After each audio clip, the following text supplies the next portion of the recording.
pessoal, graça e paz, que Deus abençoe a vida de vocês. Estamos juntos para mais um vídeo da série Sermão do Monte e hoje nós vamos meditar na última bem-aventurança que Jesus trouxe na primeira parte do seu sermão intitulado Sermão do Monte. Eu quero ler o verso 11 e o verso 12. Olha só o que Jesus disse: Bem-aventurados são vocês quando por minha causa os insultarem e os perseguirem, e mentindo disserem todo mal contra vocês. Alegrem-se e exultem, porque é grande a sua recompensa nos céus, pois assim perseguiram os profetas que viveram antes de vocês. Eu quero lembrar, e eu disse isso no vídeo anterior, que Mateus ele escreveu o seu evangelho com o intuito de mostrar para os judeus que Jesus de fato era o Messias. Então, ao longo dos capítulos do seu evangelho, Mateus ele traz à tona passagens do Antigo Testamento que se cumpriram em Jesus.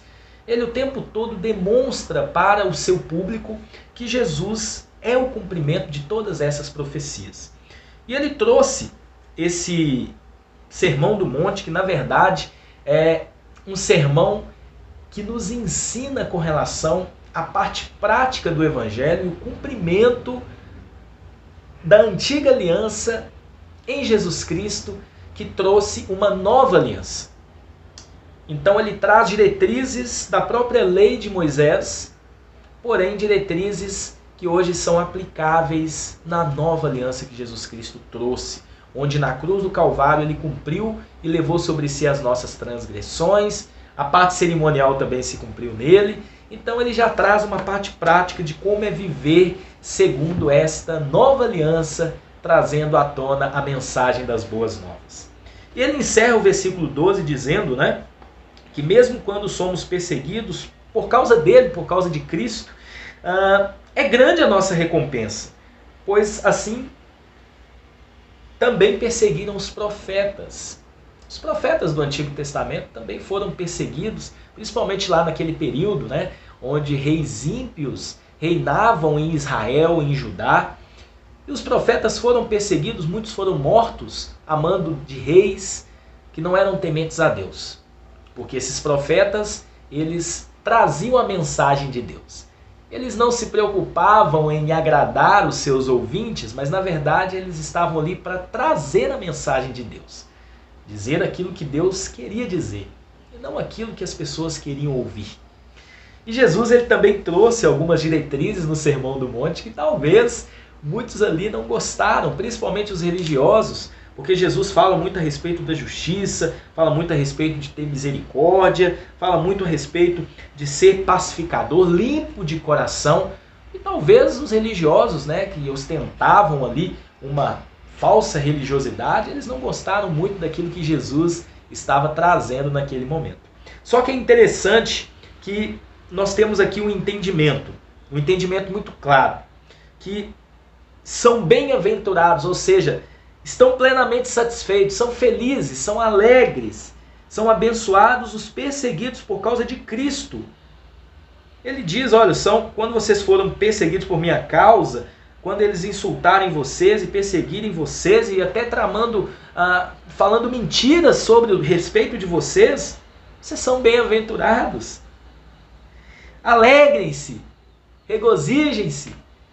É aquilo que, certa vez, Paulo trouxe, o entendimento, Pedro, aliás, alegrar e ser participante dos sofrimentos de Cristo. Ou seja, nós temos que nos alegrar por isso. Eu sei que é complicado em meio a perseguições nós nos alegrarmos, mas é isso que a palavra de Deus nos instrui. É isso que a Bíblia nos traz de uma forma muito clara. Se alegrar, pois nós somos bem-aventurados, mesmo perseguidos por causa de Cristo. Na lição passada nós abordamos sobre aqueles que são perseguidos por causa da justiça. E nós dissemos que muitos são perseguidos porque defendem a verdade, porque não abrem mão dos seus princípios. Aqueles que vivem de fato o evangelho de uma forma verdadeira e não de falsa aparência, eles são perseguidos porque eles não são iguais aos do mundo. Eles não vivem como o mundo. Então, para o mundo, nós cristãos somos anormais. Somos pessoas totalmente antissociais. Mas, na verdade, nós vivemos algo verdadeiro. Nós não vivemos por vista, vivemos pela fé. Nós não vivemos por meio de satisfação carnal ou de prazeres carnais momentâneos. Nós temos um entendimento e Deus nos dá uma visão muito além de enxergar a vida eterna que nós temos em Cristo. E por isso, muitas das vezes, somos perseguidos. Aqui no Brasil, a gente ainda não sofre uma perseguição pelo fato de ser cristão, mas em outros países há perseguições terríveis pelo fato da pessoa professar uma fé em Jesus Cristo. Mas muitas das vezes nós somos perseguidos pelos mínimos detalhes. Pelo fato da gente não fazer uma determinada coisa, pelo fato da gente ter a palavra de Deus em nosso coração e ser praticante. Talvez a gente não compactue com determinadas decisões, porque nós não abrimos mão de princípios bíblicos. O verdadeiro cristão, ele permanece convicto que a palavra de Deus o transformou, que ele não vive mais por si mesmo, mas Cristo vive nele. E agora ele vive a vida de Cristo, porque Cristo nos amou e se entregou por nós. E agora, lavados e remidos pelo sangue de Jesus, não vivemos mais uma vida de pecado, uma vida de desobediência, uma vida de acordo com aquilo que o mundo prega. Nós vivemos, de fato, a vida de Cristo. E por isso somos perseguidos. Há muitas pessoas que, infelizmente, elas não querem reconhecer Jesus como o único e suficiente Salvador. Não querem viver uma vida de fato cristã, porque elas não querem abrir mão dos seus princípios, dos seus pensamentos, das suas vontades e daquilo que elas acham que é correto. Elas usam aquela frase do mundo, né? Ah, se me faz feliz não é errado.